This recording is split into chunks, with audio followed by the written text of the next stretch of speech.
ಸ್ನೇಹಿತರೆ ನಮಸ್ಕಾರ. ಎಲ್ಲ ಪೇಷಂಟ್ಗಳನ್ನು ಇವರು ಖಾಸಗಿ ಆಸ್ಪತ್ರೆಗೆ ಬರೆದು ಕಳಿಸ್ತಾರೆ.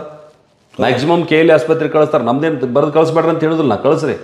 ಆದರೆ ನಿಮ್ಗೆ 100 ಬೆಡ್ ಹಾಸ್ಪಿಟ್ಲ್ ನಾವು ಕೊಡ್ತೀವಿ ಅಂದಾಗ, ಕಟ್ಟಡಕ್ಕೆ ದುಡ್ಡು ಶಾಂಕ್ಷನ್ ಆದಾಗ ಈ ಮೇನಾವೇಶ ಯಾಕೆ, ಈ ಗೊಂದಲದ ನಿರ್ಣಯಗಳು ಯಾಕೆ? ಡೈರೆಕ್ಟರ್ ಫೋನ್ ಮಾಡಿದ್ಮೇಲೆ ಇಲ್ಲ ನಾವು ಇದು ಮಾಡೀವಿ ವಿಚಾರ ನಿಮ್ಗೆ ಅವ್ರು ಏನು ಕೇಳ್ತಾರೆ, ಡೈರೆಕ್ಟರ್ ನನ್ನ ನಿಮ್ಗೆ ಮೆಡಿಕಲ್ ಸೂಪರಿಂಟೆಂಡೆಂಟ್ ಏನು ಹೇಳಿಲ್ಲೇನಂತ. ಇವ್ರು ಏನು ಹೇಳ್ತಾರೋ ನನಗೇನು ಅವ್ರು ಹೇಳಿಲ್ಲ, ನಿಮ್ಗೆ ಅವ್ರು ಹೇಳಿಲ್ಲೇನಂತ.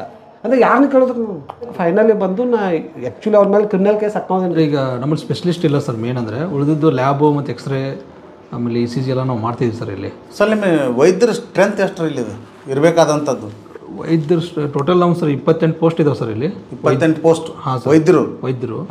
ಈಗ ಸದ್ಯಕ್ಕೆ ನಾವು 3 ಜನ ಪರ್ಮನೆಂಟ್ ಇದ್ದೀವಿ ಸರ್. 3 ಜನ ಪರ್ಮನೆಂಟ್. ನೀವು ಒಬ್ಬರೇ ಸ್ಪೆಷಲಿಸ್ಟ್ ಸರ್ ಅದರಲ್ಲಿ. ಇಬ್ಬರು IM ಅಂತ ಇನ್ಶೂರೆನ್ಸ್ ಮೆಡಿಕಲ್ ಆಫೀಸರ್ ಅಂತ ಇದೆ ಸರ್. ಅಂದರೆ 25 ಮಂದಿ ವೈದ್ಯರ ಕೊರತೆ ಐತೆ ಸರ್. 25 ಸರ್. 28ರಲ್ಲಿ 3 ಜನ ವರ್ಕಿಂಗ್ ಸರ್. ಅವ್ರದ್ದು ಶಾಸಕರು ಮೊನ್ನೆ ಅದೇ ಕೇಳಿದೆ ಸರ್, ನೀವೆಲ್ಲ ಸಡನ್ನಾಗಿ ಬಂದ್ ಮಾಡಿದ್ರೆ ಇಲ್ಲಿ ಲೋಕಲ್ ಮಂದಿಗೆಲ್ಲ ತೊಂದರೆ ಆಗ್ತೈತಿ, ನೀವು ಎಲ್ಲೇ ಆಲ್ಟರ್ನೇಟ್ ಅರೇಂಜ್ಮೆಂಟ್ ಸ್ಟಾರ್ಟ್ ಮಾಡಿ ಕ್ಲೋಸ್ ಮಾಡಿರಿ. ಒಮ್ಮೆ ನೀವು ಕ್ಲೋಸ್ ಮಾಡಿ ಡಿಸ್ಪೆನ್ಸರಿಗೆ ಹೋಗಂದ್ರೆ 300 ಮಂದಿ ಬರ್ತಾರೆ ಇಲ್ಲಿ, ಅವರೆಲ್ಲ ಬಂದು ನಮ್ಮಲ್ಲಿ ಸ್ಟ್ರೈಕ್ ಮಾಡಕತ್ತಾರ.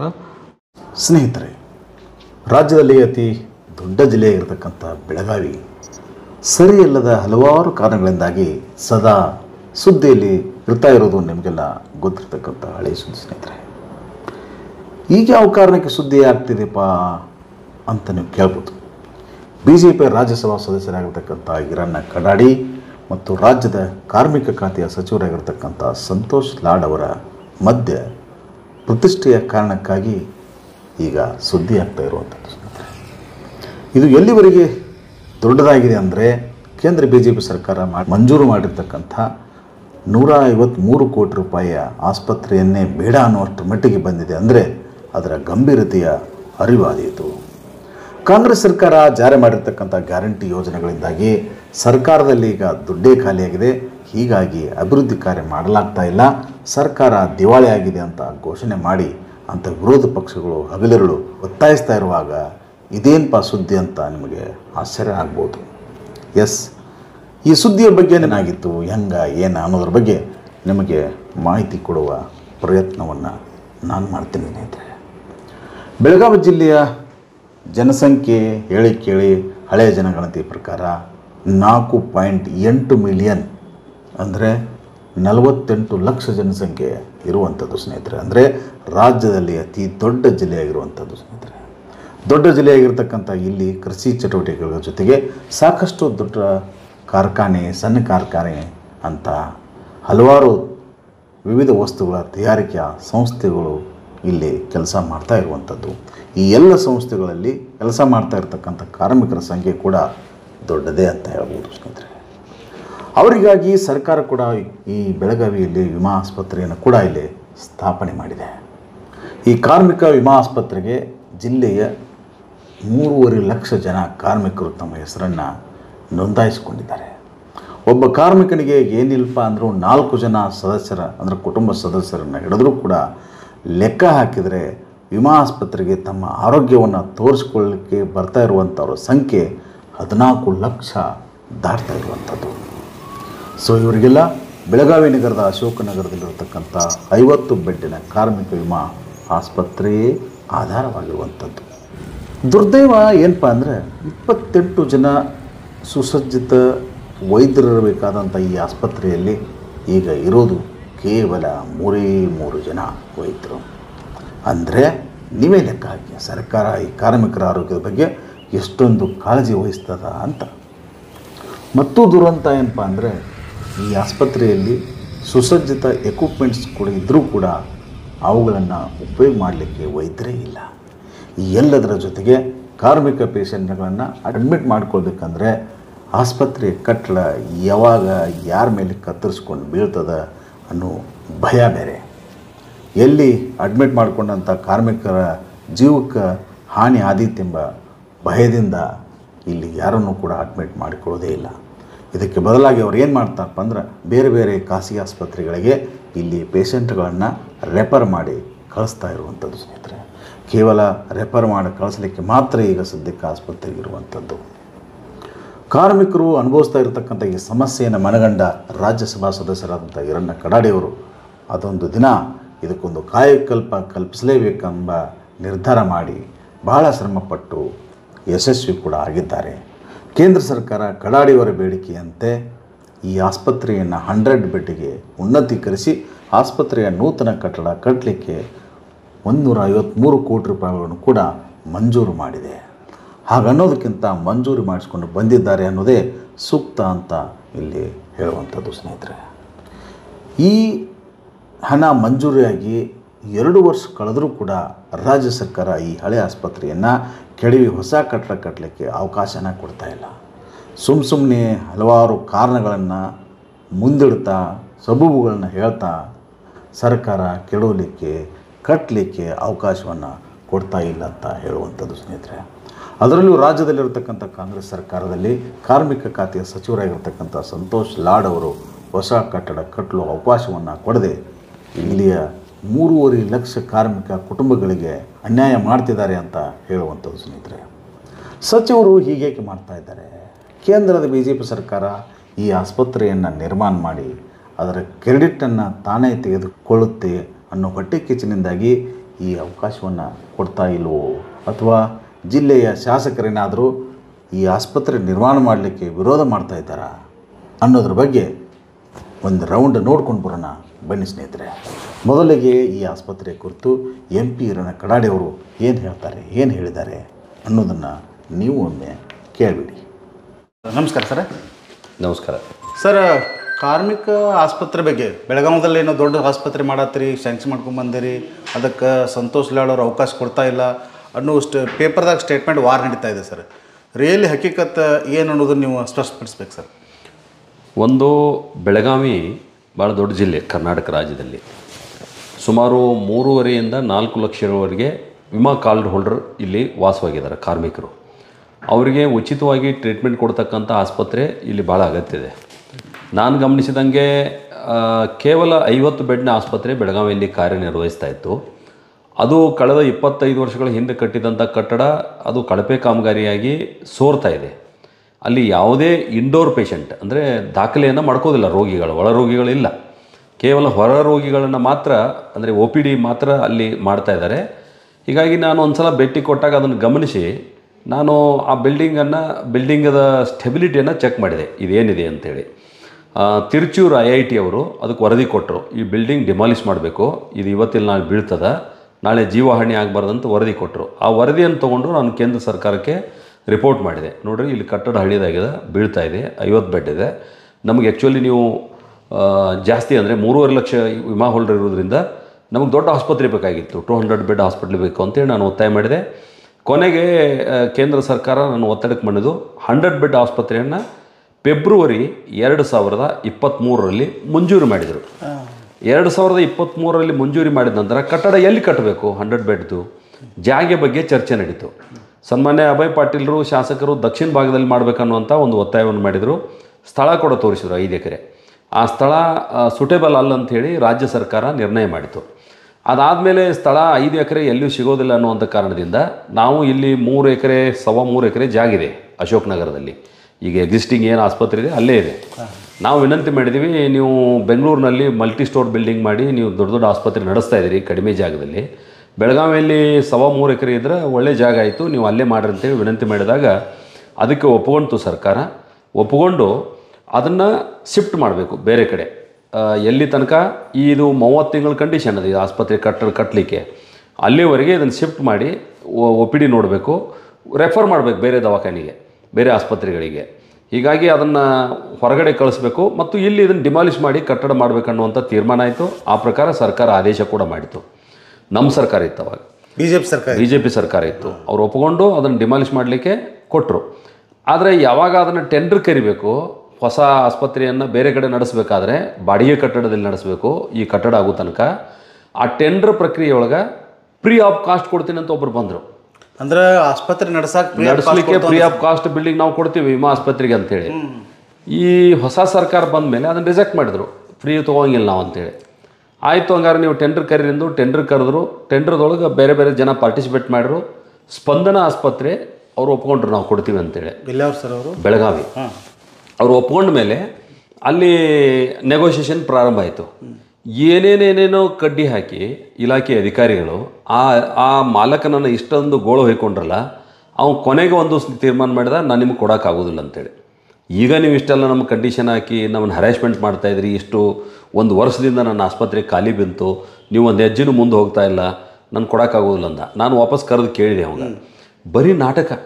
ಅಲ್ಲಿ ಯಾರೋ ರಕ್ಷಣಾ ವೇದಿಕೆ ಅವ್ರನ್ನ ಹಚ್ಚಿ ಪ್ರೊಟೆಸ್ಟ್ ಮಾಡಿ ಇಲ್ಲಿ ಆಸ್ಪತ್ರೆ ಆಗಬಾರ್ದು, ಇಲ್ಲಿ ಕಂಜೆಸ್ಟೆಡ್ ಇದೆ ಏರಿಯಾ, ಜನರಿಗೆ ತೊಂದರೆ ಆಗ್ತದೆ ಅನ್ನುವಂಥದ್ದು ಮಾಡಿ ಅಲ್ಲಿರೋರೇ ಯಾರೋ ಅದನ್ನು ಗಲಾಟೆ ಮಾಡಿಸಿ. ಅಲ್ಲ ಅಲ್ಲಿ ಆಸ್ಪತ್ರೆ ಈಗಾಗಲೇ ಐತಲ್ಲ ರೀ, ಎಲ್ಲೇ ಈಗಾಗಲೇ ಅದು ಹಳೆ ಆಸ್ಪತ್ರೆ ಅಲ್ಲೇ ಇತ್ತಲ್ಲ. ಹಳೆ ಆಸ್ಪತ್ರೆ ಪ್ರೈವೇಟ್ ಆಸ್ಪತ್ರೆ ಇತ್ತು, ಸ್ಪಂದನ. ಈ ESI ಆಸ್ಪತ್ರೆಯನ್ನು ಬಾಡಿಗೆ ಕಟ್ಟಡಕ್ಕೆ ಸ್ಥಳಾಂತರ ಮಾಡಬೇಕು. ಕಟ್ಟಡ ಆಗುವವರಿಗೆ ಅಲ್ಲಿ ಕಟ್ಟಡ ಆಗುವವರೆಗೂ ಆಸ್ಪತ್ರೆ ಕೊಡ್ತಾ ಇಲ್ಲ. ಜನ ತಕರಾರು ಮಾಡಿರು ಅನ್ನುವಂಥದ್ದು ಎತ್ತಿ ಹಿಡಿದ್ರು. ಮತ್ತು ಅಲ್ಲಿ ಇರ್ತಕ್ಕಂಥ ಕೆಲವು ನೌಕರರು ಇದನ್ನು ಮಿಸ್ಯೂಸ್ ಮಾಡಿ ಇದು ಆಸ್ಪತ್ರೆನ ಆಗದಂಗೆ ನೋಡ್ತಾ ಇದ್ದಾರೆ. ಎಲ್ಲಿ ನೌಕರರು ಈ ESIC ಆಸ್ಪತ್ರೆ ಒಳಗಡೆ ಕೆಲವು ವ್ಯವಸ್ಥೆ ನಡೆದದ, ಅಲ್ಲಿ ನನ್ನ ಗಮನಕ್ಕೆ ಬಂದದ. ಆದ್ರೆ ನನ್ನ ಕಡೆ ಯಾವುದೂ ಸಾಕ್ಷ್ಯಾಧಾರ ಇಲ್ಲದೆ ನಾನು ಮಾತಾಡಬಾರ್ದು ಅಂತೇಳಿ ಸುಮ್ಮನೆ ಇದ್ದೀನಿ. ಅದು ಸಾಕ್ಷ್ಯಾಧಾರ ಸಿಗ್ತಾವ, ಸಿಕ್ಕ ನಂತರ ಅವ್ರ ಹೆಸರನ್ನು ಹೇಳ್ತೇನೆ ನಾನು. ಅಲ್ಲಿ ಪರ್ಮನೆಂಟ್ ನೌಕರರು ಮತ್ತು ಖಾಸಗಿ ನೌಕರು ಅಂತ ಬೆಪ್ರಿಕ್ಸ್ ಇರ್ತೈತಲ್ರಿ. ಖಾಸಗಿ ನೌಕರ ಒಂದು ಯಾವುದೋ NGO ಸಂಸ್ಥೆ ತೊಗೊಂಡಿರ್ತಾರಲ್ರಿ, ಅವ್ರ ತಕರಾರು ಇದ್ರು, ಪರ್ಮನೆಂಟ್ ಇದ್ದವ್ರ ತಕರಾರು ಇದ್ರು. ಪರ್ಮನೆಂಟ್ ಇದ್ದವರು ಕೆಲವು ಜನ ಕುಚ್ಚೋದು ಮಾಡ್ತಾ ಇದ್ದಾರೆ. ಖಾಸಗಿ ನೌಕರರು ನಮ್ಮ ನೌಕರಿ ಹೆಂಗಂತ ಅವರು ಪ್ರಶ್ನೆ ಮಾಡ್ತಾ ಇದ್ದಾರೆ. ನಾನು ಏನು ಹೇಳಿದ್ದೆ, ನೀವು ಶಿಫ್ಟ್ ಆಗಿರಪ್ಪ, ನಿಮ್ಮ ಕಂಟಿನ್ಯೂ ಆಗತ್ತೆ ನೌಕರಿ ಅಂತೇಳಿ. ಆದರೆ ಶಿಫ್ಟ್ ಆಗೋದು ನಿಂತು. ಆಮೇಲೆ ಒಂದು ಸಲ ನಾನು 2 ಡೈರೆಕ್ಟರ್, ESIC ಸ್ಟೇಟ್ ಮತ್ತು ESIC ಸೆಂಟ್ರಲ್, ಈ 2 ಡೈರೆಕ್ಟರ್ ಕರೆದು ಒಂದು ಮೀಟಿಂಗ್ ಮಾಡಿ, ಇದಕ್ಕೇನು ಸಮಸ್ಯೆ, ಜಾಗೆಗೆ ಇಷ್ಟು ದಿನ ಹೋಯಿತು, ಜಾಗೆ ಆದಮೇಲೆ ಕಟ್ಟಡ ಹುಡುಕ್ಲಿಕ್ಕೆ ಇಷ್ಟು ದಿನ ಹೋಯಿತು, ಕಟ್ಟಡ ಹುಡುಕಿದ ಮೇಲೆ ಅದು ಮುರಿದು ಬಿತ್ತು ನಿಮ್ಮ ನೆಗೋಷಿಯನ್, ಹೀಗಾಗಿ ಮುಂದೆ ಏನು ಅಂತೇಳಿ ಪ್ರಶ್ನೆ ಮಾಡಿದಾಗ ಒಂದು ನಿರ್ಣಯಕ್ಕೆ ಬಂದೀವಿ ಎಲ್ಲರೂ ಸೇರಿ. ಏನಂದರೆ ಇರುವಂಥ ಅಲ್ಲಿ ವೈದ್ಯರನ್ನ, ಇರುವಂಥ ಸಿಬ್ಬಂದಿಯನ್ನು ಬೆಳಗಾವಿ ಸುತ್ತಮುತ್ತ ಇರತಕ್ಕಂಥ ಡಿಸ್ಪೆನ್ಸರಿಗಳಿಗೆ ವರ್ಗಾವಣೆ ಮಾಡಬೇಕು. ಮತ್ತು ಯಮನಾಪುರದಲ್ಲಿ OPD ಪೇಷಂಟ್ಗಳಿಗೆ ಎಲ್ಲಿ ರೆಫರ್ ಮಾಡಿ ಹೊರಗೆ ಕಳಿಸ್ಬೇಕು ಅವ್ರನ್ನ ನೋಡಲಿಕ್ಕೆ ಮತ್ತು OPD ನೋಡಲಿಕ್ಕೆ ಯಮನಾಪುರದ ಇರುವಂಥ ಆಸ್ಪತ್ರೆಯನ್ನು ಉಪಯೋಗ ಮಾಡ್ಕೋಬೇಕು ಅನ್ನೋ ತೀರ್ಮಾನ ಆಯಿತು. ಪ್ರೊಸೀಡಿಂಗ್ಸ್ ಆಯಿತು, ಮಿನಿಸ್ಟ್ರಿಗೆ ಕಳಿಸಿದ್ದೀವಿ. ಮಿನಿಸ್ಟ್ರು ಅದಕ್ಕೆ ಪತ್ರ ಕೂಡ ಕೊಟ್ಟರು. ಈ ಉಲ್ಲೇಖಿತ ಸರ್ಕಾರದ ಆದೇಶ ಪತ್ರಗಳನ್ನು ಈ ಪತ್ರದೊಂದಿಗೆ ಅಡಕಗೊಳಿಸುತ್ತಾ ಸದರಿ ಸರ್ಕಾರದ ಪತ್ರಗಳಲ್ಲಿ ಸೂಚಿಸಿದಂತೆ ದಿನಾಂಕ 5/2/2025 ಒಳಗಾಗಿ ಕ್ರಮ ಕೈಗೊಂಡು ದಿನಾಂಕ 6/2/2025 ಕರ್ನಾಟಕ ರಾಜ್ಯ ವಿಮಾ ಆಸ್ಪತ್ರೆ ಬೆಳಗಾವಿಯನ್ನು ಕರ್ನಾಟಕ ರಾಜ್ಯ ವಿಮಾ ನಿಗಮಕ್ಕೆ ಹಸ್ತಾಂತರಿಸಲು ಸಿದ್ಧತೆ ಮಾಡಿಕೊಳ್ಳುವಂತೆ ಸೂಚಿಸಲಾಯಿತು. ಸೂಚನೆ ಕೊಟ್ಟು ಯಾರ್ಯಾರನ್ನ ಎಲ್ಲಿ ಡೆಪ್ಯೂಟ್ ಮಾಡ್ಬೇಕಂತ ಲಿಸ್ಟು ತಯಾರಾಯಿತು. ಯಾರ್ಯಾರ ಆಸ್ಪತ್ರೆ ಯಾರ್ಯಾರನ್ನ ಎಲ್ಲಿ ಕಳಿಸ್ಬೇಕು ಅನ್ನುವಂಥ ಲಿಸ್ಟು ತಯಾರಾಯಿತು. ಅಧಿಕಾರಿಗಳನ್ನ ಎಲ್ಲಿ ಕಳಿಸ್ಬೇಕು, ಡಾಕ್ಟರ್ಗಳನ್ನ ಎಲ್ಲಿ ಕಳಿಸ್ಬೇಕು, ಟೆಂಪ್ರರಿ ನೌಕರನ್ನ ಎಲ್ಲಿ ಕಳಿಸ್ಬೇಕು ಅಂತ ಲಿಸ್ಟು ತಯಾರಾಯಿತು. ಇಲ್ಲಿಂದ ಉತ್ತರನೂ ಹೋಯಿತು. ಇದೆಲ್ಲ ಆದಮೇಲೆ 5ನೇ ತಾರೀಕು 6ನೇ ತಾರೀಕು ಖಾಲಿ ಮಾಡಿಕೊಡ್ಬೇಕು. 5ನೇ ತಾರೀಕು ಮಾನ್ಯ ಈ ನಮ್ಮ ಬೆಳಗಾವಿಯ ಉತ್ತರದ ಶಾಸಕರಾಗಿರ್ತಕ್ಕಂಥ ರಾಜು ಶೇಟ್ ಅವರ ಹೆಸರ ಮೇಲೆ ಒಂದು ಪತ್ರ ಹೋಯಿತು ಮಂತ್ರಿಗೆ. ಏನಂತ್ರಿ? ಇಲ್ಲ ನೀವು ಅವ್ರನ್ನ ಶಿಫ್ಟ್ ಮಾಡಬೇಡ್ರಿ ಮತ್ತು ಅದನ್ನು ಬಾಡಿಗೆ ಕಟ್ಟಕ್ಕೆ ಕಳಿಸ್ರಿ ಅಂತೇಳಿ. ನಿಮಗೆ ಬಾಡಿಗೆ ಕಟ್ಟಡನೇ ಸಿಕ್ಕಿಲ್ಲ, ಬಾಡಿಗೆ ಕಟ್ಟಡ ತೊಗೋಕೆ ನಿಮ್ಮ ಅವ್ರ ತಯಾರಿನೂ ಇಲ್ಲ, ಮತ್ತು ವಾಪಸ್ ಬಾಡಿಗೆ ಕಟ್ಟಡ ಅಂತಂದ್ರೆ ಮತ್ತೆ ಟೆಂಡರ್ ಕರಿಬೇಕು, ಮತ್ತು ಪ್ರೊಸೆಸ್ ಸ್ಟಾರ್ಟ್ ಆಯ್ತು. ಈ ರೀತಿ ಕಳೆದ 2 ವರ್ಷಗಳ ಅವಧಿಯಿಂದ 2023 ಫೆಬ್ರವರಿಯಲ್ಲಿ ಮಂಜೂರಾದಂಥ ಆಸ್ಪತ್ರೆಗೆ ಜಾಗ ನಿಶ್ಚಯ ಮಾಡಲಿಕ್ಕೆ ಇವತ್ತು ನಾವು ಫೆಬ್ರವರಿ 2025 ಮಾತಾಡ್ತಾ ಇದ್ದೀನಿ. 2 ವರ್ಷ ಆಯ್ತು. ಸತತ 2 ವರ್ಷದಿಂದ ಈ ರೀತಿ ಗೊಂದಲಮಯವಾದಂಥ ನಿರ್ಣಯಗಳಿಂದ ಸರಿಯಾದ ದಿಶೆ ಇಲ್ಲದಿದ್ದರಿಂದ ಇದು ನೆನೆಗುದಿಗೆ ಬಿದ್ದದ. ಹೀಗಾಗಿ ನಾನು ಈ ವಿಷಯಕ್ಕೆ ಸಂಬಂಧಪಟ್ಟಂತೆ ಸಂತೋಷ್ ಲಾಡ್ ಅವ್ರನ್ನ ವೈಯಕ್ತಿಕವಾಗಿ ಭೇಟಿಯಾಗಬೇಕು ಅಂಥೇಳಿ ಸಾಕಷ್ಟು ನಾನು ಪ್ರಯತ್ನ ಮಾಡಿದೆ, ಅವ್ರು ಸಿಗಲಿಲ್ಲ. ನಾನು ದೂರವಾಣಿ ಮುಖಾಂತರ ಪ್ರಯತ್ನ ಮಾಡಿದೆ, ಅವ್ರು ಯಾವುದೂ ಫೋನಿಗೆ ರೆಸ್ಪಾಂಡ್ ಮಾಡಲಿಲ್ಲ. ಕೊನೆಗೆ ಬೆಳಗಾವಿ ಅಧಿವೇಶನ ನಡೆದಂಥ ಸಂದರ್ಭದಲ್ಲಿ ನಮ್ಮದು ದೆಹಲಿ ಅಧಿವೇಶನ ನಡೆದಿತ್ತು. ಆ ದೆಹಲಿ ಅಧಿವೇಶನ ಬಿಟ್ಟು ನಾನು ಬೆಳಗಾವಿಗೆ ಬಂದೆ ಈ ಆಸ್ಪತ್ರೆ ಪ್ರಾರಂಭ ಮಾಡಬೇಕನ್ನುವಂಥ ಉತ್ಕಟ ಇಚ್ಛೆಯಿಂದ. ನಾನು ಮಂತ್ರಿಯವ್ರನ್ನ ಭೇಟಿ ಆದ್ರೆ ಲಾಬಿಯಲ್ಲಿ ಅವರು ಈ ವಿಷಯಗಳನ್ನು ಕೇಳಿಸ್ಕೊಳ್ಳುವಂಥ ವ್ಯವಧಾನಕ್ಕೂ ತೋರಿಸಲಿಲ್ಲ. ನಮ್ಮ ಜೊತೆ ಒಬ್ಬ ಸಂಸದರು ಹೋದಾಗ ಅವ್ರ ಜೊತೆ ಸರಿಯಾಗಿ ಕುಂತು ಮಾತಾಡಬೇಕು ಅನ್ನೋ ಕನಿಷ್ಠ ಕಾಳಜಿನೂ ಅವ್ರು ತೋರಿಸಲಿಲ್ಲ. ಹೀಗಾಗಿ ನಾನು ತುಂಬ ಬೇಜಾರಾಯ್ತು. ನಾನು ಅವ್ರ ಆಪ್ತ ಕಾರ್ಯದರ್ಶಿ ಹತ್ರ ಹೇಳಿದೆ ಎಲ್ಲ ವಿಷಯಗಳನ್ನ, ನೋಡಪ್ಪ ಹಿಂಗಾಗ್ಯದ. ಆಪ್ತ ಕಾರ್ಯದರ್ಶಿ ನನಗೆ ಭಾಳ ಹಳೆ ಪರಿಚಯ ಅವರು ಇಲ್ರಿ ಹೇಳ್ತೀವಿ ಸರಿ ಮಾಡ್ತೀವಿ ಅಂತಂದರು, ಅವರು ಏನು ಮಾಡಲಿಲ್ಲ. ಕೊನೆಗೆ ಯಾವಾಗ ರಾಜು ಶೇಟ್ ಅವರ ಲೆಟರ್ದ ಮೇಲೆ ಈ ಆರ್ಡ್ರನ್ನ ರದ್ದು ಮಾಡಿದರು. ಆರ್ಡ್ರ್ ರದ್ದು ಮಾಡಿ ನೀವು ಇದ್ದಲ್ಲೇನೇ ಕಂಟಿನ್ಯೂ ಆಗಿರಿ ಹಳೆ ಆಸ್ಪತ್ರೆಯಲ್ಲಿ, ಎಲ್ಲಿ ತನಕ ಹೊಸ ಅಂದರೆ ಬಾಡಿಗೆ ಕಟ್ಟಡ ಸಿಗೋದಿಲ್ಲ ಅಲ್ಲಿ ತನಕ ಮುಂದುವರಿರಿ ಅಂತೇಳಿ. ಅಂದರೆ ಇವರು 2 ಹೆಜ್ಜೆ ಮುಂದೆ ಹೋಗಿ 10 ಹೆಜ್ಜೆ ಹಿಂದೆ ಸರಿತಕ್ಕಂಥ ಕೆಲಸ ಮಾಡಿದ್ರು. ಅಂದರೆ ಅವ್ರಿಗೆ ಹೊಸ ಬಿಲ್ಡಿಂಗ್ ಬೇಕಾಗಿಲ್ಲ, ಹೊಸ 100 ಬೆಡ್ಡಿಂದ ಅಪ್ಗ್ರೇಡ್ ಬೇಕಾಗಿಲ್ಲ ಅವರಿಗೆ. ಏನು ಅನ್ನಿಸ್ತದೆ ಇದರಿಂದ? ಅಂದರೆ ಅವ್ರು ಕೊಡ್ತಾ ಇಲ್ಲ. ಜಾಗ ಖಾಲಿ ಮಾಡಿದ್ಮೇಲೆ ನೀವು 100 ಬೆಡ್ ಆಗ್ಬೇಕಲ್ಲ. ಹೌದು. ಆಲ್ರೆಡಿ ಕೇಂದ್ರ ಸರ್ಕಾರ 162 ಕೋಟಿ ರೂಪಾಯಿ ಮಂಜೂರಿ ಮಾಡಿ ಟೆಂಡರ್ ಆಗಿ ಅದನ್ನ ಡಿಮಾಲಿಷ್ ಮಾಡಕ್ಕೆ ಮತ್ತು ಹೊಸ ಕಟ್ಟಡ ಕಟ್ಟಕ್ಕೆ ಟೆಂಡರ್ ಆಗ್ಯದ. ಅದು ಇವ್ರು ಎಲ್ಲಿ ತನಕ ಆಸ್ಪತ್ರೆ ಖಾಲಿ ಮಾಡೋದಿಲ್ಲ ಅಲ್ಲಿ ತನಕ ಅವ್ರು ಬರೋದಿಲ್ಲ. ಅವರು ಖಾಲಿ ಮಾಡಿರೋದು ವಿನಂತಿ ಮಾಡಿದಾರೆ, ಇವ್ರು ಮಾಡ್ತಾ ಇಲ್ಲ. ಹೀಗಾಗಿ ಯಾವಾಗ ಮಂತ್ರಿಗಳು ನನ್ನ ಜೊತೆ ಮಾತಾಡೋಕ್ಕೂ ತಯಾರಿಲ್ಲ, ದೂರವಾಣಿಗೂ ಸಿಗಾಕ್ ತಯಾರಿಲ್ಲ, ಅವ್ರ ಸಿಬ್ಬಂದಿನೂ ರೆಸ್ಪಾಂಡ್ ಮಾಡ್ತಾ ಇಲ್ಲ, ಈ ಆಸ್ಪತ್ರೆ ಇರುವಂಥ ಸಿಬ್ಬಂದಿನೂ ಸರಿಯಾಗಿ ಹೊರಗೆ ಹೋಗ್ಬೇಕನ್ನೋ ಇಚ್ಛೆ ವ್ಯಕ್ತ ಮಾಡ್ತಾ ಇಲ್ಲ, ಇಲ್ಲಿ ಆಸ್ಪತ್ರೆ ಆಗ್ಬೇಕನ್ನೋ ಅವ್ರಿಗೆ ಆಗ್ತಾ ಇಲ್ಲ. ಹೀಗಾಗಿ ನಾನು ಕೊನೆಗೆ ಬೇಜಾರಾಗಿ ಇದನ್ನು ಜನರಿಗಾದರೂ ತಿಳಿಸ್ಬೇಕಂತೇಳಿ ಮಾಧ್ಯಮದ ಮೂಲಕ ಇತ್ತೀಚೆಗೆ ಒಂದು ಪತ್ರಿಕಾಗೋಷ್ಠಿಯನ್ನು ಮಾಡಿದೆ. ಆ ಪತ್ರಿಕಾಗೋಷ್ಠಿ ಆದಮೇಲೆ ಅವರು ಬೆಳಗಾವಿಗೆ ವಿಸಿಟ್ ಮಾಡಿದರು. ನಿನ್ನೆ ವಿಸಿಟ್ ಮಾಡಿದಂಥ ಸಂದರ್ಭದಲ್ಲಿ ಪತ್ರಕರ್ತರು ಕೇಳಿದರು, ನಮ್ಮ ಮಾನ್ಯ ರಾಜ್ಯಸಭಾ ಸಂಸದರು ಈ ಬಗ್ಗೆ ನಿಮಗೆ ಈ ಥರ ಹೇಳಿದ್ದಾರೆ ಅಂತೇಳಿ. ಅವರು ಉತ್ತರ ಕೊಡ್ತಾ ಏನು ಹೇಳಿದರು, ಮಾನ್ಯ ರಾಜ್ಯಸಭಾ ಸಂಸದರಿಗೆ ಈ ವಿಷಯದ ಬಗ್ಗೆ ಸಂಪೂರ್ಣ ಮಾಹಿತಿ ಇಲ್ಲ, ಮಾಹಿತಿ ಕೊರತೆ ಇದೆ, ಅದಕ್ಕಾಗಿ ಹೇಳಿದ್ದಾರೆ ಅವರು ಹಿರಿಯರು, ಹಂಗೆ ಹಿಂಗೆ ಅಂತೇಳಿ ಈ ಥರದ ಉತ್ತರನೂ ಕೊಟ್ಟರು. ನಾನು ಎಲ್ಲ ಮಾಹಿತಿ ವಿತ್ ರೆಕಾರ್ಡ್ ನಿಮಗೂ ಕೊಡ್ತಾ ಇದ್ದೀನಿ. ನನ್ನ ಕಡೆ ದಾಖಲೆಗಳದಾವ, ಇದು ಯಾವಾಗ ಪ್ರಾರಂಭ ಆಯಿತು, ಎಲ್ಲಿ ತನಕ ಬಂತು, ಏನೇನು ಬದಲಾವಣೆ ಅದು, ಏನೇನು ನಿರ್ಣಯಗಳು ತಪ್ಪದು ಅನ್ನುವಂಥದ್ದು ನನ್ನ ಕಡೆ ದಾಖಲೆ ಇಟ್ಕೊಂಡು ನಾನು ಮಾತಾಡ್ತಾ ಇದ್ದೀನಿ. ಕೊನೆಗೆ ನಾನು ಇಷ್ಟೇ ಹೇಳೋದು, ಇದು ಡೆವಲಪ್ಮೆಂಟ್ನಲ್ಲಿ ರಾಜಕಾರಣ ಮಾಡುವಂಥ ಪದ್ಧತಿ ನಾನು ಯಾವತ್ತೂ ಮಾಡಿಲ್ಲ. ನೀವು ನಿಮ್ಮ ಸರ್ಕಾರದ ಶಾಸಕರ ಹಿತಾಸಕ್ತಿಯನ್ನು ಕಾಪಾಡುವಂಥದ್ದು ಅಥವಾ ಯಾರೋ ನೌಕರರ ಹಿತಾಸಕ್ತಿಯನ್ನು ಕಾಪಾಡಲಿಕ್ಕೆ ಹೋಗಿ 3-4 ಲಕ್ಷ ಜನ ಯಾರು ಇನ್ಶೂರೆನ್ಸ್ ಪಾಲಿಸಿ ಹೋಲ್ಡರ್ ಅದಾರ, ವಿಮಾ ಹೋಲ್ಡರ್ ಅದಾರ, ಅವ್ರಿಗೆ ನೀವು ತೊಂದರೆ ಮಾಡ್ತಾಯಿದ್ದೀರಿ. ದಯವಿಟ್ಟು ಆಸ್ಪತ್ರೆಯನ್ನು ಆದಷ್ಟು ಬೇಗ ಪ್ರಾರಂಭ ಮಾಡಲಿಕ್ಕೆ ಏನು ಬೇಕು ನೀವೇನು ಆರ್ಡರ್ ಮಾಡಿದಿರಿ, ಆರ್ಡರ್ ಕಟಿಬದ್ಧಾಗಿ ಆ ಇರುವಂಥ ಸಿಬ್ಬಂದಿಯನ್ನು ಬೇರೆ ಬೇರೆ ಆಸ್ಪತ್ರೆಗೆ ನಿಯೋಜನೆ ಮಾಡಿರಿ. ಯಾವಾಗ ಕಟ್ಟಡ ಆಗ್ತದೆ ಅದೇ ಸಿಬ್ಬಂದಿನ ವಾಪಸ್ ಅಲ್ಲಿ ನೀವು ಮತ್ತೆ ನೌಕರಿ ಕರೀರಿ ಅನ್ನುವಂಥ ವಿನಂತಿಯನ್ನು ನಾನು ಮಾನ್ಯ ಸಚಿವರಿಗೆ ತಮ್ಮ ಮೂಲಕ ಮಾಡಲಿಕ್ಕೆ ಬಯಸ್ತೇನೆ. ಒಳ್ಳೆ ಸರ್, ಈಗ ಉಸ್ತುವಾರಿ ಸಚಿವರು ಏನೋ ಗಮನಕ್ಕೆ ಏನಾದ್ರು ತಂದ್ರೆ, ಉಸ್ತುವಾರಿ ಸಚಿವರು ಆಗಲಿ ಇನ್ನೊಬ್ಬರು ಸಚಿವರದಾರರು ನಾವು KDP ಸಭೆಯೊಳಗೆ ಹೇಳಿದ್ದೀವಿ. ಎಷ್ಟರ ಮಟ್ಟಿಗೆ ಅವ್ರ ಗಮನಕ್ಕೆ ಹೋಗಿದೆ ಅಂತ ಗೊತ್ತಿಲ್ಲ ನನಗೆ. KDP ಸಭೆಯೊಳಗೆ ಈ ರೀತಿ ಬಂದದ, ನೀವು ತೊಂದರೆ ಮಾಡ್ತಾ ಇದ್ದೀರಿ, ಬೇರೆ ಬೇರೆ ಸಂದರ್ಭ ಬಂದಾಗ ಹೇಳಿದ್ದೀವಿ. DC ಅವ್ರ ಗಮನಕ್ಕೂ ಇದೆ, DC ಅವ್ರ ಗಮನಕ್ಕೂ ಇದೆ. DC ಅವ್ರ ಗಮನಕ್ಕೂ ಸಾಕಷ್ಟು ಸಲ ಇದ್ರ ಬಗ್ಗೆ ಚರ್ಚೆ ಆಗ್ತಾವಲ್ಲ. ಚರ್ಚೆ ಆದಂಥ ಸಂದರ್ಭದಲ್ಲಿ ಹಿಂಗಾಗಿದೆ ಅವರು ಕೂಡ ಜಾಗ ತೋರಿಸಿರುವಂದು, ಆ ಜಾಗ ಕೊಡ್ಲಿಕ್ಕೆ ಆಗಲಿಲ್ಲ. ಅಭಯ್ ಪಾಟೀಲ್ರು ಇನ್ನೊಂದು ಜಾಗ ತೋರಿಸಿದ್ರು. ಇಂಡಸ್ಟ್ರಿಯಲಿಸ್ಟ್ಗೆಲ್ಲ ಕರೆದಿದ್ದು ನಾವು ಮೀಟಿಂಗ್, ಜಾಗ ಸಿಗ್ತಾ ಇಲ್ಲ ಏನು ಮಾಡ್ಬೇಕಂತೇಳಿ. ಅವರು ಕೂಡ ಒಂದು 2-3 ಎಕರೆ ಜಾಗ ತೋರಿಸಿದ್ರು. ಆವಾಗ DC ಅವ್ರ ಹತ್ರ ಬಂದಿವಿ, ಈ ಜಾಗ ಒಳ್ಳೇದದ, ಇಲ್ಲಿ ಕಟ್ತೀವಿ ಅಂತೇಳಿ, ಎಲ್ಲಿ ದಕ್ಷಿಣ ಕ್ಷೇತ್ರದಲ್ಲಿ. ಆವಾಗ DC ಅವರು ಹೇಳಿದರು, ಇಲ್ಲ ಇದನ್ನು ಆಲ್ರೆಡಿ ನಾವು ಕೋರ್ಟಿಗೆ ಬರ್ಕೊಟ್ಬಿಟ್ಟಿವಿ, ವೇಸ್ಟ್ ಮ್ಯಾನೇಜ್ಮೆಂಟ್ ಇದಕ್ಕೆ, ಹೀಗಾಗಿ ಇದನ್ನು ಕೊಡೋಕ್ಕಾಗೋದಿಲ್ಲ ಅಂತೇಳಿ ಹೇಳಿದರು. ಹೀಗಾಗಿ ಅವ್ರ ಗಮನಕ್ಕೂ ಅದೇ. ನೀವು ಮುಖ್ಯಮಂತ್ರಿ ಗಮನಕ್ಕೆ ಸೆಳೆದೊಂದೇ ಉಳ್ದೈತೆ ನಿಮ್ಮದು. ಏನು ಕೇವಲ ಮುಖ್ಯಮಂತ್ರಿ ಗಮನಕ್ಕೆ ಸೆಳಿಬೇಕು ಇದೇನೂ ಇಲ್ಲ. ಇದೇನು ಭಾಳ ದೊಡ್ಡ ಸಮಸ್ಯೆ ಅಲ್ಲ.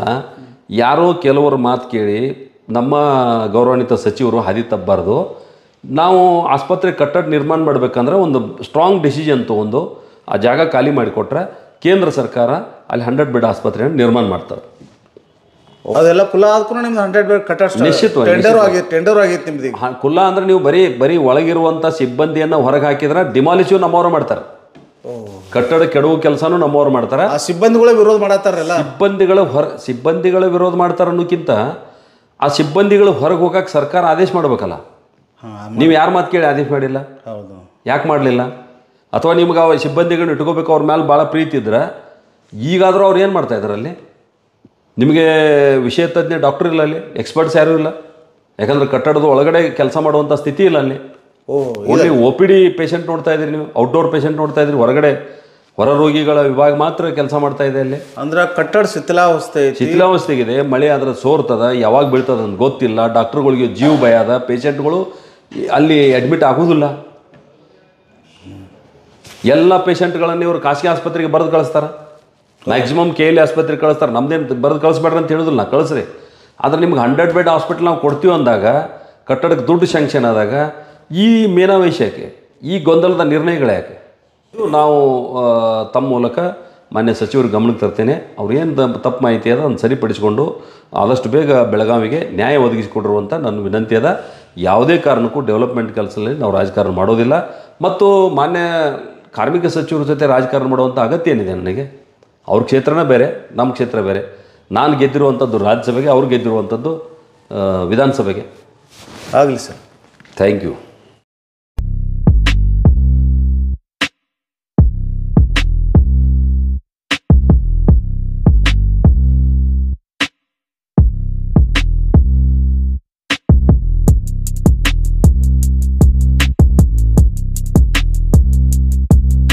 ನಮಸ್ಕಾರ ಸರ್. ನಮಸ್ಕಾರ ಸರ್, ESI ಆಸ್ಪತ್ರೆ ಹೊಸ ಕಟ್ಟಡ ಮಂಜೂರಾಗಿದ್ದು ನಿಮಗೆಲ್ಲ ಗೊತ್ತಿರುವಂಥ. ಹೌದು.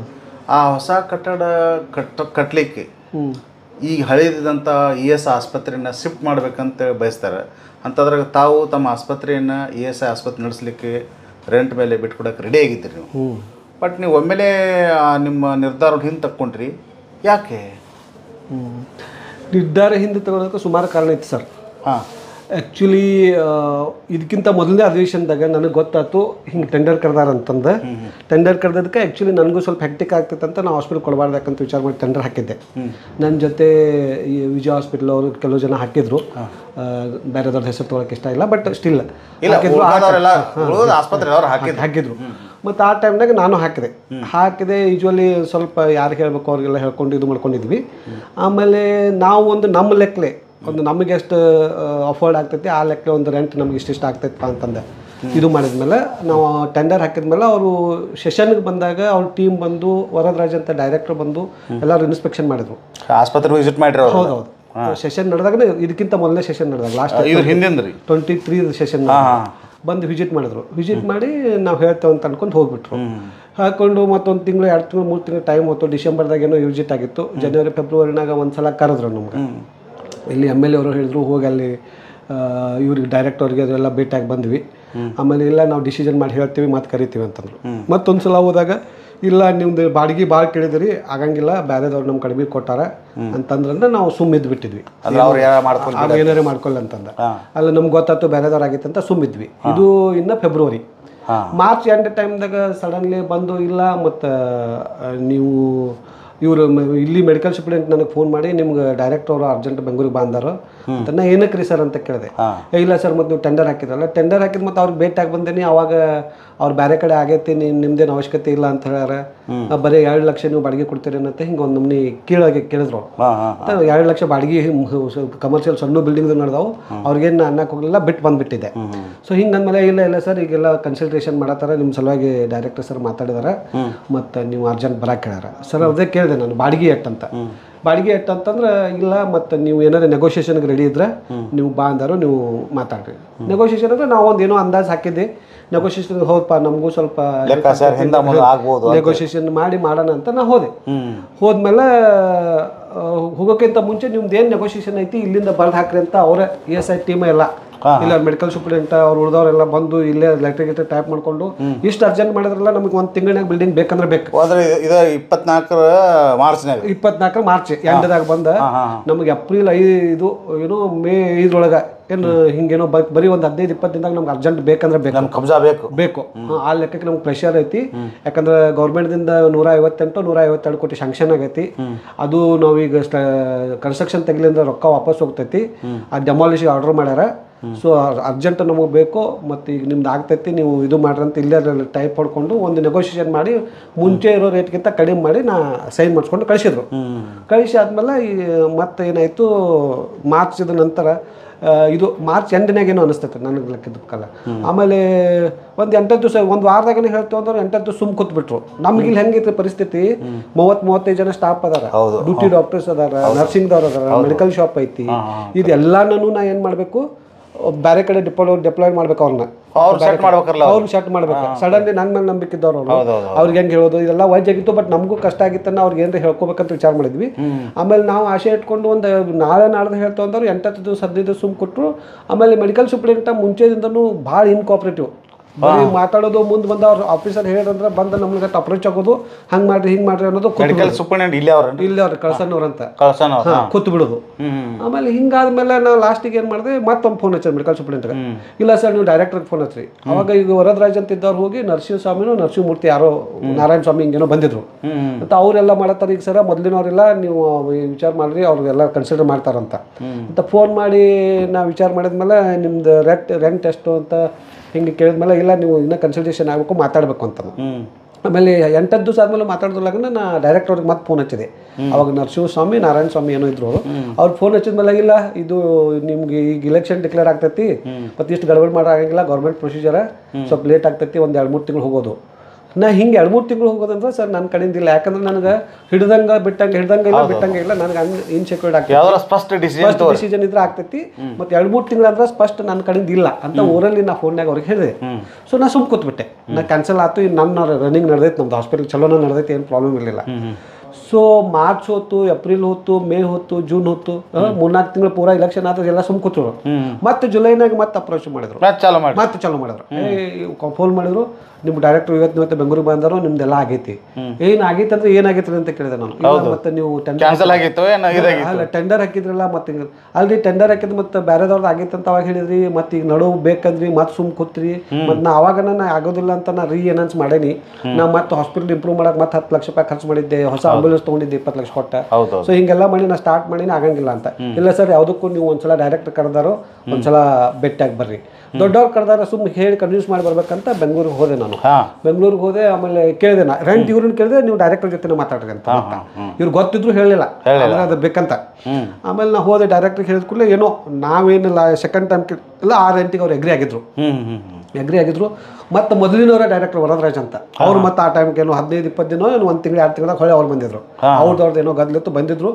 ಮುಂಚೆ ಎಲ್ಲ ನಮ್ಮನ್ನ ಇದು ಮಾಡಿದವರು ಇಲ್ಲ, ನಾನು ನಿಮ್ಮ ಸಲುವಾಗಿ ಭಾಳ ಕನ್ವಿನ್ಸ್ ಮಾಡೀನಿ, ನಮ್ಮ ಲೇಬರ್ ಮಿನಿಸ್ಟರ್ ಕನ್ವಿನ್ಸ್ ಮಾಡೀನಿ, ಆಮೇಲೆ IAS ಆಫೀಸರ್ ನಮ್ಮ ಇವರು ಮೊಹಮ್ಮದ್ ಮೊಹಸಿನ್ ಸರ್ ಕನ್ವಿನ್ಸ್ ಮಾಡೀನಿ, ಮತ್ತು ನೀವು ಹ್ಞೂ ಅನ್ನಬೇಕಾ ಹಂಗೆ ಹಿಂಗೆ ಅಂತ.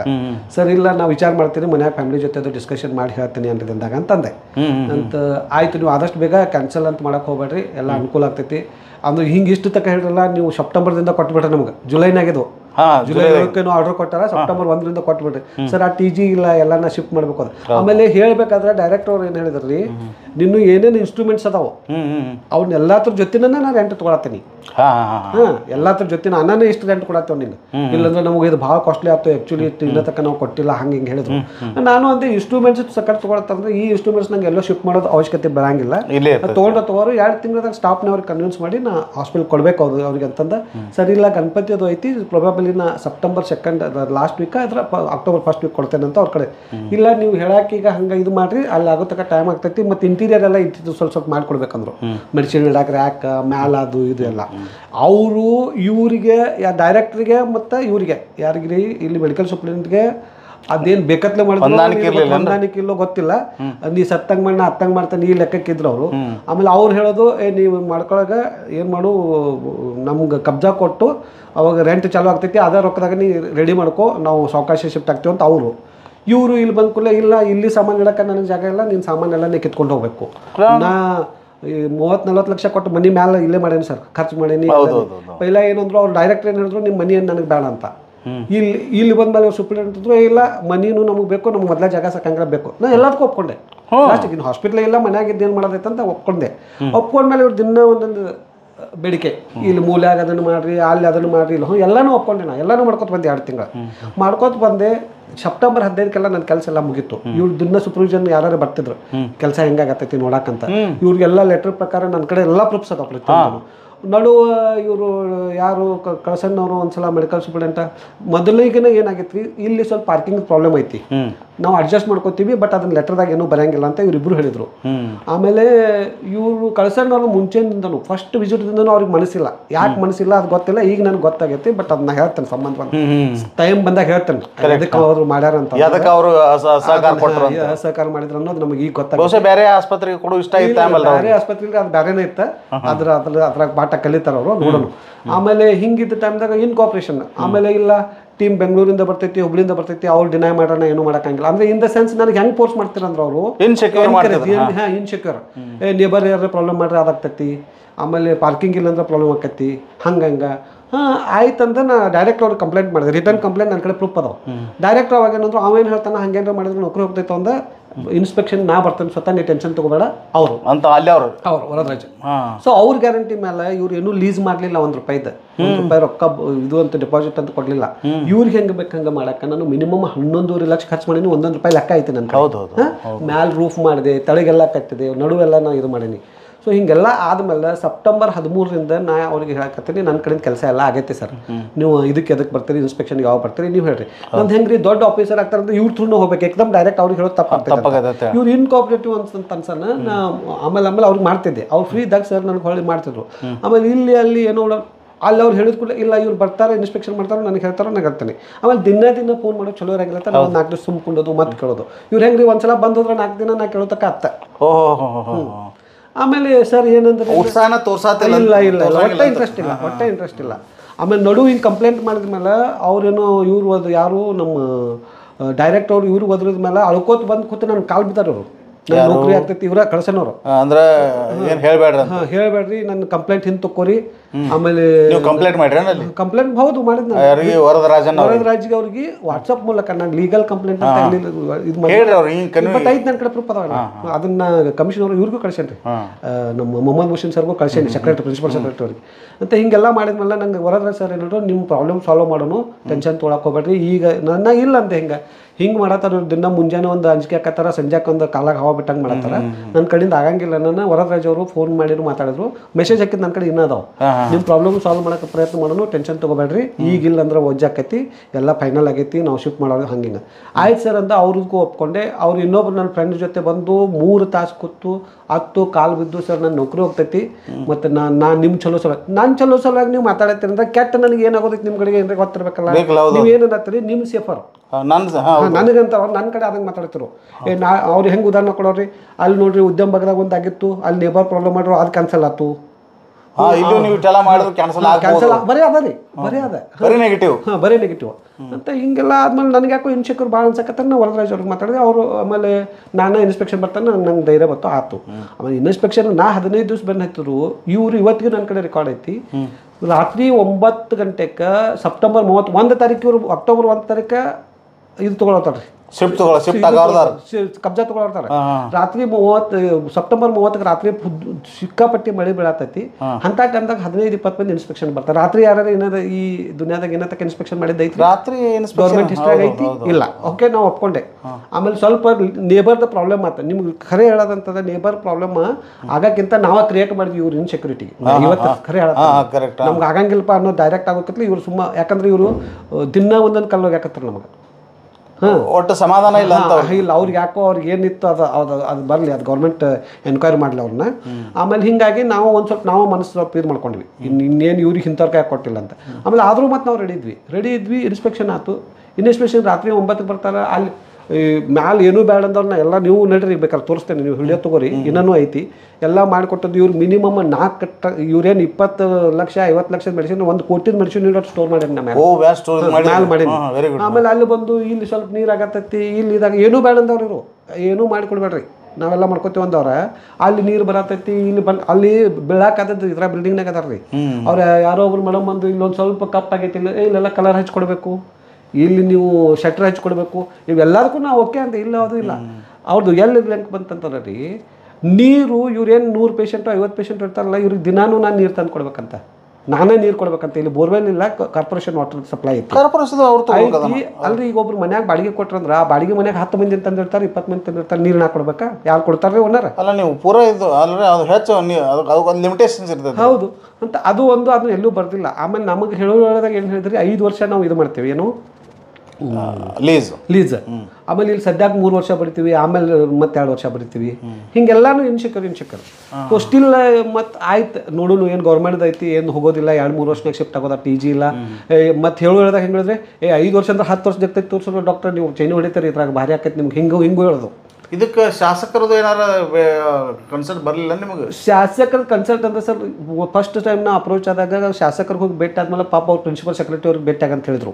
ಯಾರು? ರಾಜು ಶೇಟ್ ಸರ್. ಪ್ರಿನ್ಸಿಪಲ್ ಸೆಕ್ರೆಟರಿ ಅವ್ರಿಗೆ ಭೇಟಿ ಆದೆ, ಅವರು ಡೈರೆಕ್ಟರ್ಗೆ ಭೇಟಿ ಆಗಂತ ಹೇಳ್ರು. ಇದು ಫಸ್ಟ್ ಟೈಮ್ ರೀ. ಡೈರೆಕ್ಟರ್ಗೆ ಭೇಟಿ ಆಗಂತ ಹೋದಾಗ ಡೈರೆಕ್ಟರ್ ನನಗೆ ಒಂದು ರೆಸ್ಪಾನ್ಸ್ ಕೊಡಲಿಲ್ಲ, ಬೇರೆ ಕಡೆ ಮಾಡಿದ್ರೆ ಹೋಗಂತಂದ್ರೆ. ಬಟ್ ಸೆಕೆಂಡ್ ಟೈಮ್ ಅದ ಡೈರೆಕ್ಟರ್ ನನ್ನ ಕರೆದ ಅಗದಿ ಮನೆಯವ್ರಿಗತ್ಲೆ ಹೇಳಿ ನಿನ್ನ ಸಲುವಾಗಿ ನಾ ಮಾಡೇನಿ, ಈಗ ಆಗ್ತೈತಿ ತೊಗೊಂಡು ಅವ್ರು ಯಾವ ವಿಚಾರಣೆ ಮಾಡಿದ್ರು ಅದು ಗೊತ್ತಿಲ್ಲ. ಅವ್ರನ್ನ ಈಗ ಹೆಂಗಾತ್ರಿ 30 ತಾರೀಕು ಇನ್ಸ್ಪೆಕ್ಷನ್ ಮಾಡ್ತಾರೋ, 1 ತಾರೀಕು ತೊಗೋಬೇಕಾಗಿತ್ತು. ಆಮೇಲೆ ನಾಳೆ ಮುಂಜಾನೆ ನಾ ಮತ್ತೆ ಮಧ್ಯಾಹ್ನ ಕೈಲಿ ಪಾರ್ಕಿಂಗ್ ಸಲುವಾಗಿ ಮುಂದೆ ಜಾಗ ಐತಿ, DC ಅವ್ರ ಜೊತೆ ಮಾತಾಡ್ತೀವಿ, ಅದು ಇರುತ್ತೆ ಎಲ್ಲ ಚಲೋ. ನಾಳೆ ಮಧ್ಯಾಹ್ನ ತಕ್ಕ ಹೇಳ್ತಾವೆ, ಸೋಮವಾರ ಇತ್ತು ಅವತ್ತು ಬಂದಾಗ. ಮಂಗಳವಾರ ಮಧ್ಯಾಹ್ನ ತಕ್ಕ ಹೇಳ್ತಕ್ಕಂದವ್ರ ಮಂಗಳವಾರ ಬುಧವಾರ ಗುರುವಾರ ಎಲ್ಲ 4 ದಿವಸ ಹೋತ್ರಿ. ಇವ್ರ ಕಡೆಯಿಂದ ಏನೂ ಅನ್ಸರಿಲ್ಲ. ಪ್ರಿನ್ಸಿಪಲ್ ಸೆಕ್ರೆಟರಿ ಇವ್ರು ನಮ್ಮ ಮೆಡಿಕಲ್ ಸೂಪರಿಂಟೆಂಡೆಂಟ್ ಕಡೆಯಿಂದೂ ಇಲ್ಲ, ಮತ್ತು ಡೈರೆಕ್ಟರ್ ಕಡೆಯಿಂದೂ ಇಲ್ಲ. ಈಗ ನಾ ಏನು ತಿಳ್ಕೊಬೇಕು, ಯಾಕಂದ್ರೆ ನಾವು ಟಾಪ್ದವ್ರನ್ನೆಲ್ಲ ಬಿಡಿಸೇನಿ, ಒಳಗೆ ಪೇಷಂಟ್ ಅದಾವ ನೋಡಕ್ಕೆ ಕಾಲು ಬಿದ್ದು 4 ಮಂದಿ ನರ್ಸಿಂಗ್ದವ್ರನ್ನ ಹಚ್ಚೇನಿ, ಡಾಕ್ಟ್ರಿಗೆ ಬಿಡಿಸೇನಿ, ಹಾಂ ಅವ್ರಿಗಿಲ್ಲ ಅಂದ್ರೆ 3-4 ಲಕ್ಷ ರೂಪಾಯಿ ತಿಂಗಳ ಪಗಾರ ಕೊಡೋದೈತಿ. ಆಮೇಲೆ ಈಗ ಇದ್ದಿದ್ದ ಪೇಷಂಟ್ ನೋಡ್ಕೊಳಕ್ಕೆ ಯಾರು ಬೇಕಲ್ಲ? ನಾ ಎಲ್ಲ ಇವ್ರಿಗೆ ವಸ್ತುಸ್ಥಿತಿ ಹೇಳಿದ್ದೆ. ಆಮೇಲೆ ಅಷ್ಟೆಲ್ಲ ಹೇಳಿದ್ಮೇಲೆ 4-5 ದಿವಸ ಆದರೂ ಇವ್ರು ಏನೋ ಅಪ್ರೋಚ್ ಮಾಡೋದಲ್ಲ ಮೆಡಿಕಲ್ ಸೂಪರಿಂಟೆಂಡೆಂಟ್ ಫೋನ್ ಹಚ್ಚಿದೆ. ಸರ್ ಏನಾತ್ರಿ ಮತ್ತು ಸರ್ ಅವತ್ತು ಇಲ್ಲ ಸರ್ ಮೀಟಿಂಗ್ ಮಾಡ್ಕೊಂಡು ಹೋಗ್ಯಾರ್ರಿ ಹೇಳ್ತು ಅಂತ ಹೇಳಿ ಹೋಗ್ಯಾರ. ಉಡಾಪೆ ಒಂದು ಸಲ ಫೋನ್ ಮಾಡಿ ಅವ್ರಿಗೆ ಅಲ್ಟಿಮೇಟಮ್ ಕೊಟ್ಟೆ ಇಲ್ಲಿ ಸೂಪ್ರಿಡೆಂಟ್ಗೆ, ನಾಳೆ ಒಳಗೆ ನನಗೆ ಹೇಳ್ಬೇಕು ಸರ್, ಇಲ್ಲಂದ್ರೆ ನನಗೆ ಪ್ರಾಬ್ಲಮ್ ಆಗ್ತೈತೆ. ಹೇಳಲಿಲ್ಲ ವಾಪಸ್. ಡೈರೆಕ್ಟ್ರ್ ಫೋನ್ ಮಾಡಿದ್ಮೇಲೆ ಇಲ್ಲ ನಾವು ಇದು ಮಾಡೀವಿ ವಿಚಾರ, ನಿಮ್ಗೆ ಅವ್ರು ಏನು ಕೇಳ್ತಾರೆ ಡೈರೆಕ್ಟರ್ ನನ್ನ ನಿಮ್ಗೆ ಮೆಡಿಕಲ್ ಸೂಪರಿಂಟೆಂಟ್ ಏನು ಹೇಳಿಲ್ಲೇನಂತ. ಇವ್ರು ಏನು ಹೇಳ್ತಾರೋ ನನಗೇನು ಅವ್ರು ಹೇಳಿಲ್ಲ, ನಿಮ್ಗೆ ಅವ್ರು ಹೇಳಿಲ್ಲೇನಂತ. ಅಂದರೆ ಯಾರನ್ನ ಕೇಳಿದ್ರು ಫೈನಲಿ ಬಂದು ನಾ ಆ್ಯಕ್ಚುಲಿ ಅವ್ರ ಮೇಲೆ ಕ್ರಿಮಿನಲ್ ಕೇಸ್ ಹಾಕೋದೇನು ರೀ. ನಾವು ಒಂದಿಟ್ಟು ಲೀಗಲ್ ಒಪಿನಿಯನ್ ತೊಗೊಳ್ತೀವಿ, ಒಂದು ಸ್ವಲ್ಪ ಶಾಂತಾಗಿ ನೋಡೋಣ ಇವ್ರು ಏನೇನು ಮಾಡ್ತಾರೆ ಅಂತಂದ್ರೆ. ಯಾಕಂದ್ರೆ ನಾವು ಭಾಳ ನುಕ್ಸಾನ ಮಾಡ್ಸ್ಯಾರ, ಮೆಂಟಲ್ ಟಾರ್ಚರ್ ಕೊಟ್ಟಾರ, ಭಾಳ ಖರ್ಚು ಮಾಡ್ಸ್ಯಾರು, ಇವ್ರು ರೆಸ್ಪಾನ್ಸಿಬಲ್ ಮಾಡ್ಯಾರು, ಫೈನಾನ್ಷಿಯಲಿ ನಮ್ಮಲ್ಲಿ ಇದು ಡಿಮೋರಲೈಸ್ ಬರ್ಡನ್ ಮಾಡ್ಸ್ಯಾರು. ಬಟ್ ಇನ್ ಮೇಲೆ ನೀವು ಕೊಡಂಗಿಲ್ಲ. ಇಲ್ಲ ಇಲ್ಲ ಇಲ್ಲ ಸರ್, ಈಗ ಈ ಪರಿಸ್ಥಿತಿಗೆ ಹೋಗಿ ಕೊಡೋರು ಹೆಂಗೆ ಸರ್? ಮತ್ತೆ ಕರೆಕ್ಟ್ ಮಾಡಿದ್ರಿ, ಎಷ್ಟು ಆಕರ್ಸಿದ್ರಿ? 9,40,00,000 ಇದು ಮಾಡಿದ್ರಿ ಮಂತ್ಲಿ ಉಯ್ತೆಲ್ಲ ಇನ್ಸ್ಟ್ರೂಮೆಂಟ್ ಎಲ್ಲ ಬಿಟ್ಟು. ಇನ್ಸ್ಟ್ರೂಮೆಂಟ್ ಎಲ್ಲ ಕರೆಕ್ಟ್. ಇದೆಲ್ಲ ಇದು 3 ಮಜಲ್ ಐತೇನ್ರಿ? 4 ಮಜಲ್ ರೀ. ಮನೆ ಹಿಡ್ಕೊಂಡು 4 ಮನೆ ಹಿಡ್ಕೊಂಡೆಲ್ಲ ಬಂದಿದ್ರಿ? ಮನಿನೂ ಕೊಡಕ್ಕೆ ಹೋಗಿದ್ದೆ, ಪೂರಾ ಮನಿನೂ ಕೊಡಕ್ಕೆ ಹೋಗಿದ್ದೆ. ಒಳ್ಳೆ ಸರ್. ಆಯ್ತು ಸರ್, ಥ್ಯಾಂಕ್ ಯು.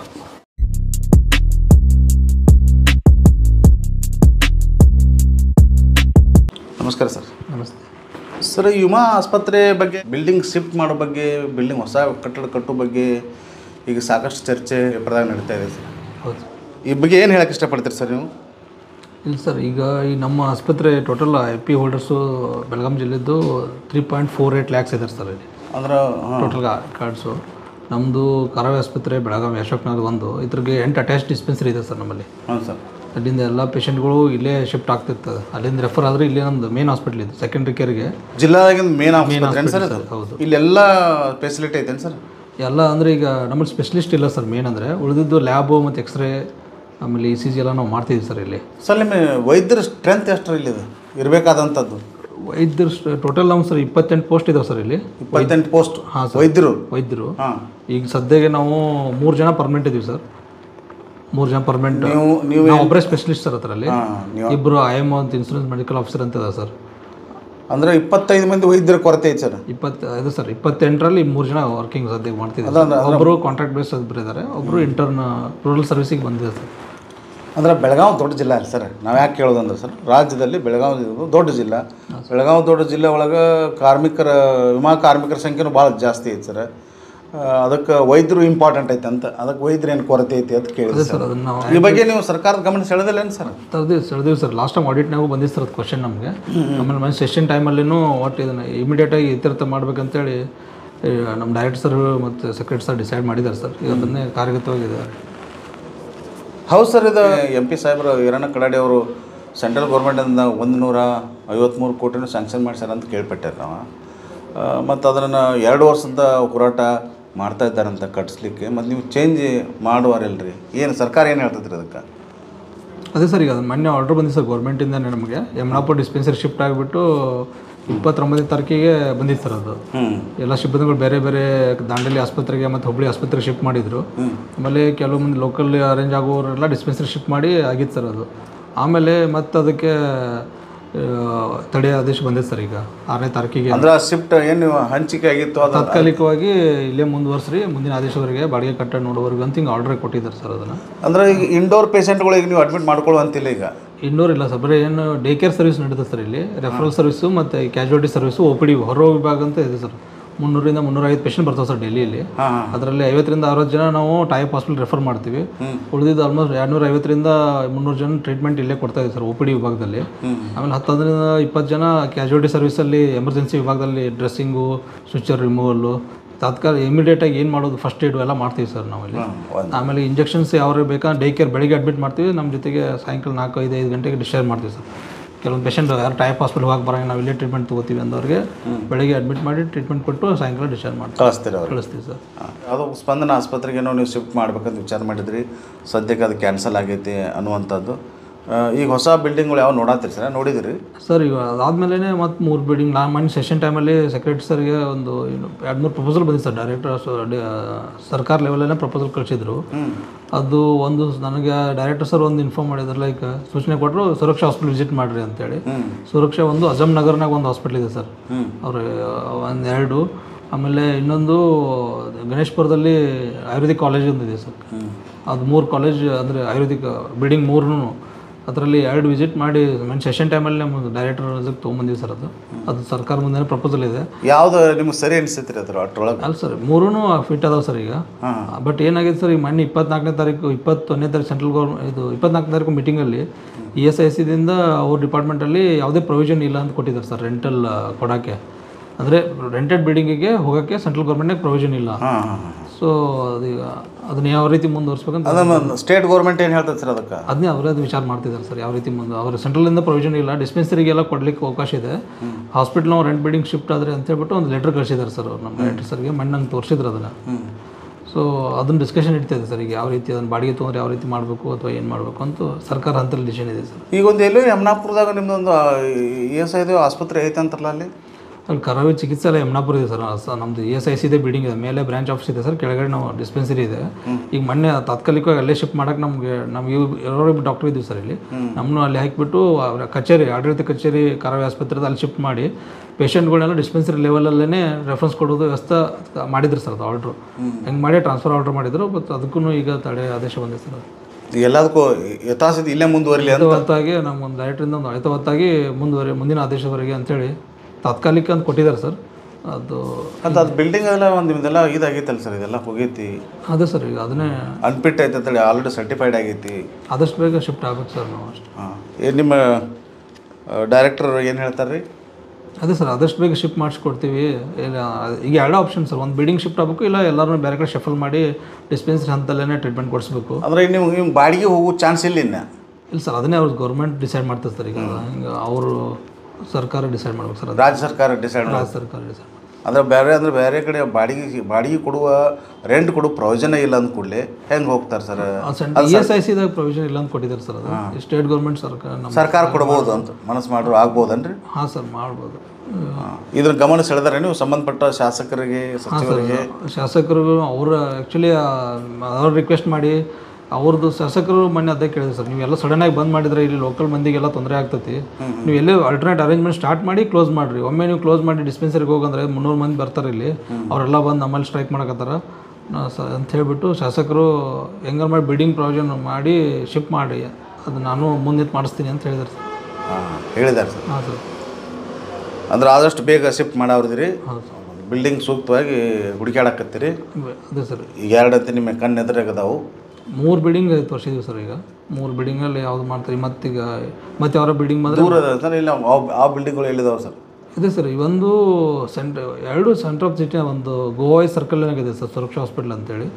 ಇನ್ನೊಂದು ಗಣೇಶ್ಪುರ ಅಂತೇಳಿ ಇದು ಆಯುರ್ವೇದಿಕ್ ಕಾಲೇಜ್ ಸರ್, ಗೌರ್ಮೆಂಟ್ ಇದು ಆಯುರ್ವೇದಿಕ್ ಕಾಲೇಜ್ ಇದೆ ಸರ್ ಒಂದು ಅಲ್ಲಿ ಗಣೇಶ್ಪುರ ಏರಿಯಾದಾಗೆ.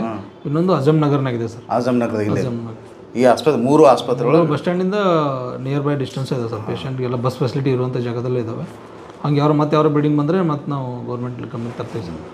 ಆಗಲಿ ಸರ್, ನಿಮ್ಗೆ ಆದಷ್ಟು ಬೇಗ ನಿಮಗೆ ಬಿಲ್ಡಿಂಗ್ ಸಿಗಲಿ, ನಿಮ್ಮ ಆಸ್ಪತ್ರೆ ಶಿಫ್ಟ್ ಆಗಲಿ, ಮತ್ತು ಅಲ್ಲೂ ಕೂಡ ಪೂರ್ಣ ಪ್ರಮಾಣದಲ್ಲಿ ವೈದ್ಯರನ್ನು ಸೌಲಭ್ಯನ ಸರ್ಕಾರ ಒದಗಿಸಲಿ ಅಂತೇಳಿ ನಮ್ಮ ವಾಹಿನಿ ಆಶಿಸ್ತದೆ. Thank you.